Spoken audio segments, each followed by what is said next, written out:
based on the works of Karol Wyszyński. Diaries of Magic Eyes. September 12th. Dear Diary, the fair has already started in earnest, and thus we have 3 times more work. We can only dream of a moment to sit down. Despite everything, I have heard some rather important information.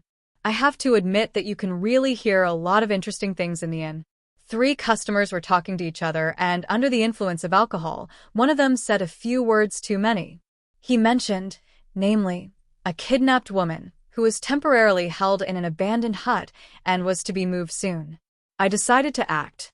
The bandits stayed all night, so at dawn they went to the hut, and I followed them. I decided to cover my face with a scarf so that they could not connect me to the inn. They finally reached their destination with unsteady steps, and there were 2 more inside. Using stones, I managed to lure out 2 sober ones and then overpower them using my magic eyes. The rest were no problem. All I had to do was give them a good push, and they were lying on the ground. Each of them got a solid blow to the head, and after they were tied up, I had peace. Behind the closed door, I found the woman I was looking for. She looked to be in her 30s, emaciated and injured, and terribly scared that I had a problem calming her down. Not wanting to endanger her anymore, I carried her back to the city, leaving her kidnappers stunned and tied up. Around noon I appeared at the guild door. They immediately ran for a doctor. It turned out to be Plamina, a waitress I was replacing. She had no wealth or family, so there was no clear reason why she had been kidnapped. However, observing her condition, one could conclude that the bandits were trying to find out something from her.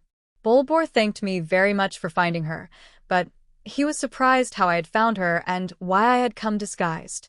I explained everything to him, and he got angry, knowing that the kidnappers were right under his nose. He also praised my actions to prevent me from being connected to the inn. At that moment, Plamina was too exhausted to learn anything from her, so she was also kept under constant observation by a doctor. She was also assigned 2 trusted mercenaries to prevent another kidnapping. The day was quite tiring, and despite that, I had to go back to work as a waitress in the evening.